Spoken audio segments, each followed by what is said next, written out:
Welcome to the Shigeki podcast, where science and longevity come together to help you live stronger, stand taller, and feel more in control of your body as you age. I'm Dr. Mark Hyman, and I'm so glad you're here. Each week we dig into the small shifts that make a big difference after 60. And with me as always is the one and only Dr. Shigeki Hinohara, a man who's spent a lifetime helping people not just add years to life, but add life to years. Today we're getting right to something I see in nearly every patient over 60, and honestly in people much younger too. It's called forward head posture, or FHP. If you've ever caught a glimpse of yourself in a mirror or photo, and noticed your head jutting forward, your shoulders rounding in, or your neck looking shorter, you're not alone. Thank you, Mark.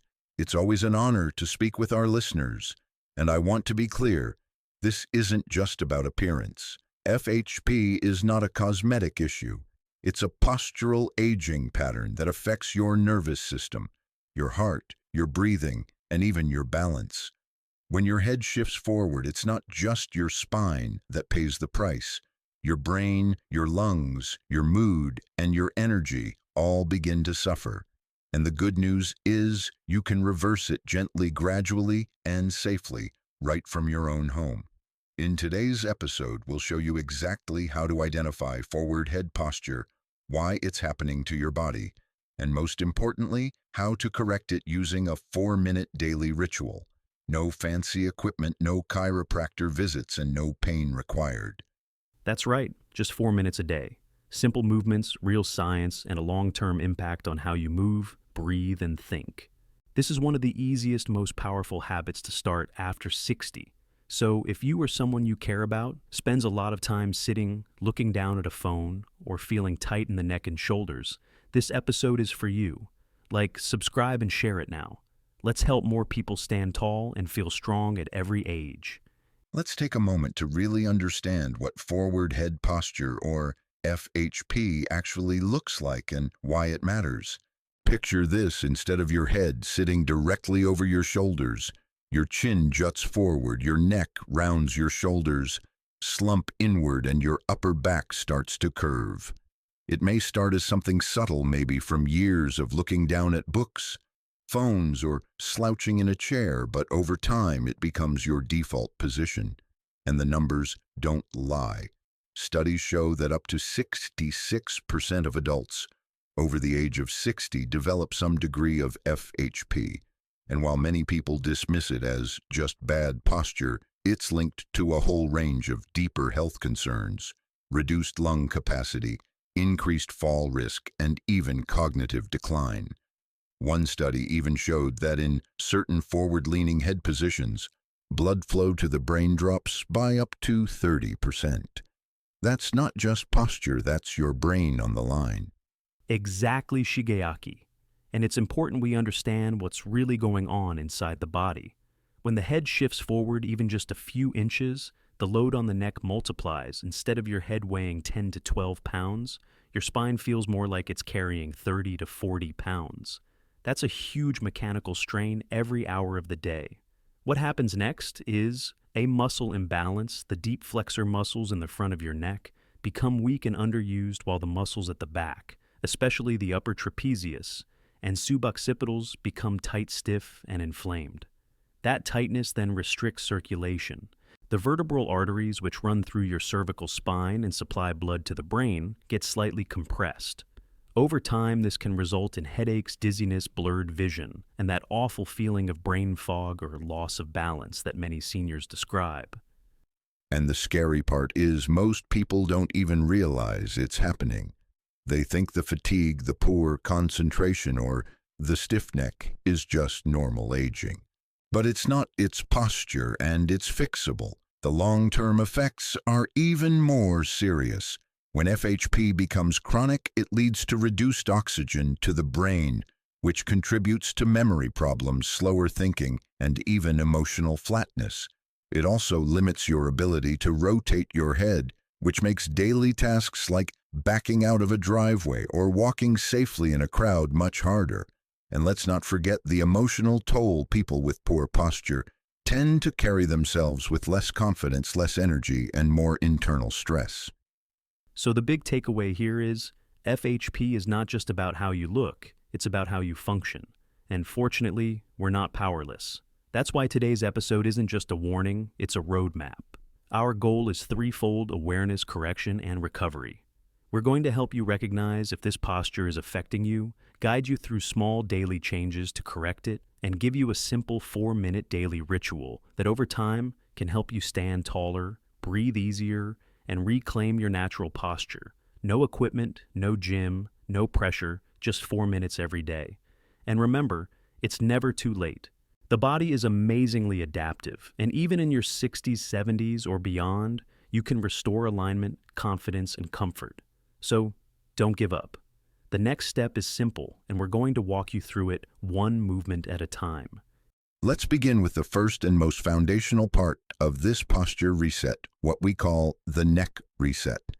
This 1-minute movement is designed to bring your head back into alignment with your spine, something most of us don't even realize we've lost. When your head drifts forward, even by just a couple of inches, it throws off your entire postural chain. Your upper back compensates, your lower back tightens, and your neck becomes the battlefield between gravity and your spine. That's why this first step is so powerful. It reconnects your head with its natural center of gravity, relieving strain across your entire body. And here's what's truly beautiful about this movement. It's simple, subtle, and incredibly effective, especially for older adults. You don't need strength, you just need awareness. You'll want to stand with your back against a wall, feet shoulder-width apart, and heels, buttocks, upper back, and the back of your head all touching the wall. If your head can't quite touch, that's okay. We're going to work toward that. Now imagine someone placing their palm gently on the tip of your chin. You're going to tuck your chin slightly backward like you're creating a soft double chin, just enough to bring the ears back over the shoulders. This isn't about forcing or straining. It's a gentle horizontal glide, not a tilt. Think of it as sliding your head back in line, not down or up. Once you find that neutral position, hold it for 5 seconds, then release. Repeat that movement 10 times, keeping your breathing steady and your shoulders relaxed. You may feel a slight activation at the front of your neck. Those are the deep neck flexors, the muscles that often go dormant when our heads lean forward for too long. This exercise is especially important because it wakes those muscles up. It's not a stretch, it's a re-education. You're reminding your neck where it's supposed to live. And here's a very important note. Do not tilt your head up or down. You're not nodding, you're gliding. The goal is to stay level, like your head is sliding back along a shelf. Avoid pushing too hard and never let your shoulders rise up toward your ears. And the best part, you can do this anywhere in front of a mirror at the wall, even sitting in a high-back chair. Just 1 minute a day, and you'll start to notice a shift, not only in your posture, but in how your neck feels, how your shoulders rest, and even how clearly you think. We often say that posture is memory. Your muscles remember the position you repeat most. The neck reset is how you begin retraining that memory. Quiet, steady, and daily, that's how change happens. Now that we've reset the head and neck, it's time to open up the chest and bring the shoulders back to where they belong. This next move is called the wall angel, and I have to say it's one of my favorites. Why?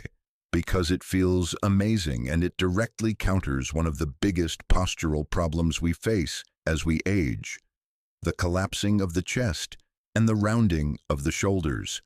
That's right. When we spend hours sitting typing, looking down at our phones, or even reading, the chest tightens and the shoulder blades start drifting forward. Over time, this leads to what we call rounded shoulders, and it doesn't just affect posture. It restricts lung capacity, limits upper body movement, and puts strain on the neck and lower back. The wall angel is a brilliant way to reverse this. It teaches your body how to open the chest, strengthen the upper back, and reposition the shoulders all at the same time. Here's how to do it. Stand with your back against a wall. Make sure your heels, hips, upper back, and head are touching the wall. This alone might be challenging for some people at first, and that's okay. The more you practice, the more natural it will feel. Now, raise your arms into a W shape. Your elbows should be bent, and your upper arms and forearms should be pressed as close to the wall as you can without pain. Your hands should be about ear height, palms facing forward or slightly outward. Once you're in position, gently slide your arms upward into a Y shape, as if you're trying to make a snow angel on the wall, then slowly bring them back down to the W. This is one full repetition. You'll do 10 repetitions, moving slowly and deliberately, keeping your core engaged and your breath steady. This movement activates the rhomboids lower trapezius and muscles of the posterior shoulder, all of which help pull your shoulders back and down. And a word of caution here, do not shrug your shoulders or let your head tilt forward. It's common to compensate by lifting the shoulders or jutting the chin, especially if the chest is tight. If that happens, reduce your range of motion. You don't need to force your arms all the way up. It's about control, not how far you go. And if your arms can't touch the wall at first, don't worry. Just go as far as you can while keeping good form. Over time, with daily practice, your mobility will improve. Think of this as retraining the upper body to stay open instead of folding forward. The wall angel is such a simple, elegant movement, and it gives you immediate feedback. The more often you do it, the more your shoulders start to naturally settle where they should be. You'll notice your chest opens up, your neck feels lighter, and even your breathing becomes easier. And remember, posture isn't just about standing tall. It's about feeling energized, mobile, and stable. 1 minute a day with the wall angel, and you're giving your body the signal we're coming back into balance. Next, after we've reset the head and activated the upper back, it's time to focus on releasing tension, especially the kind that builds up in the neck and upper traps. This third movement is called the chin glide stretch, and it's all about relieving pressure in the cervical spine and improving blood flow to the brain.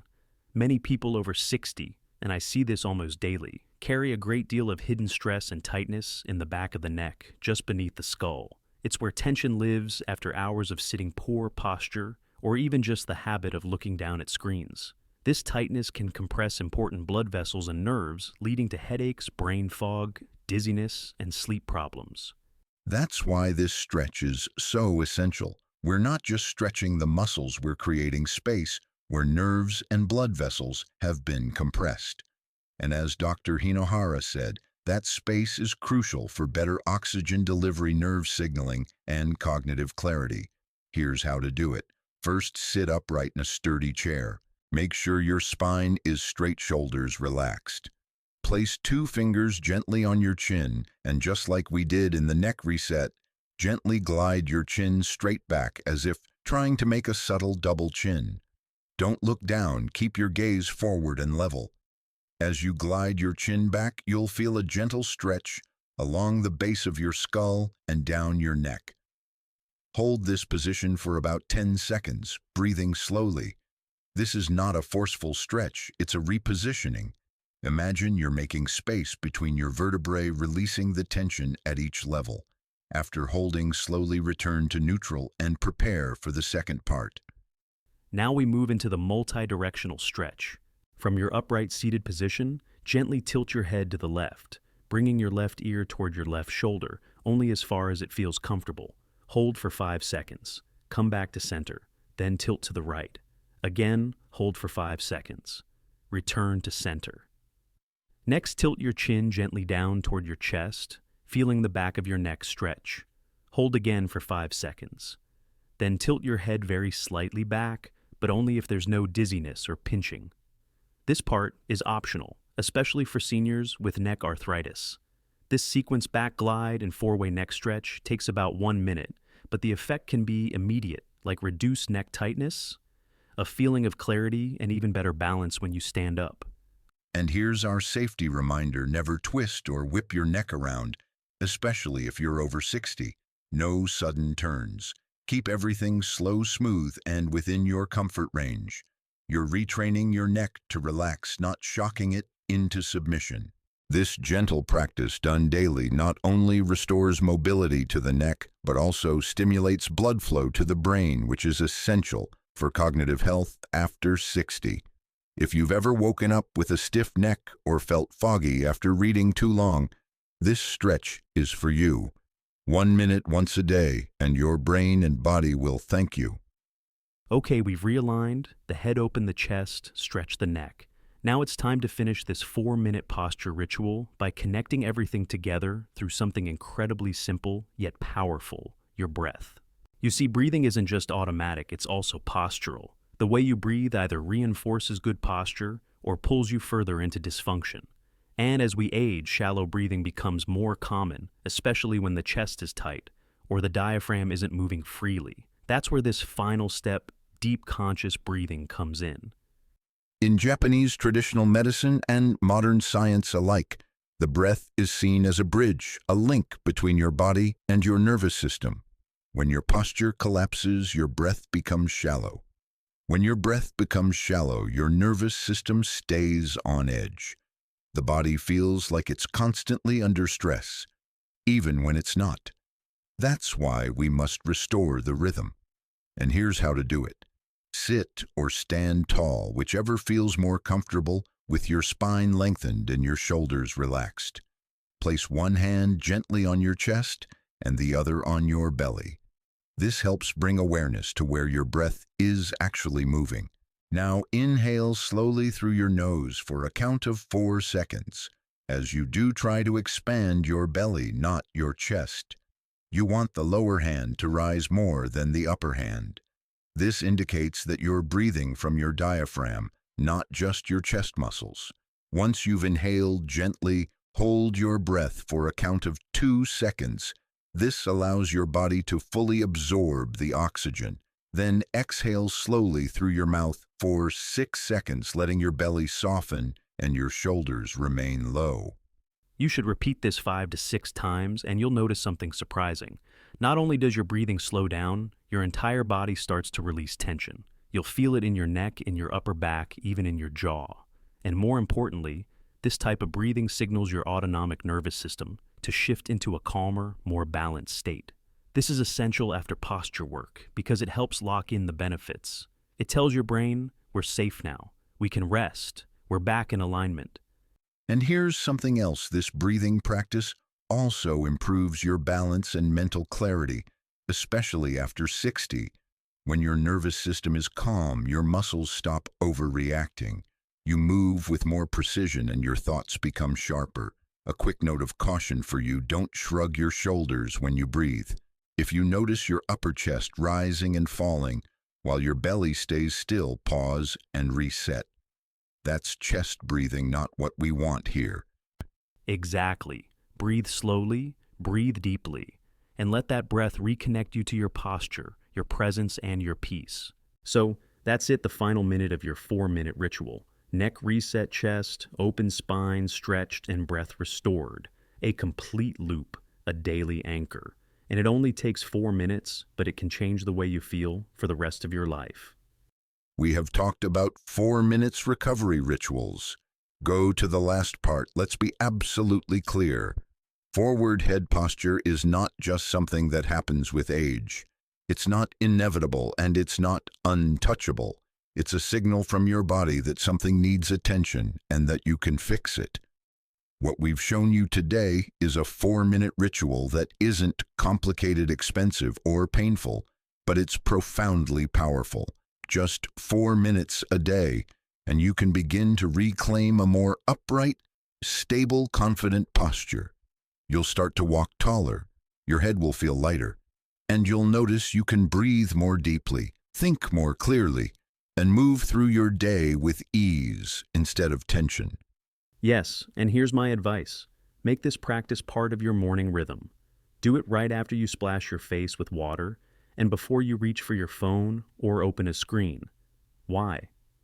Because posture is not just about how you look, it's about how you show up in life.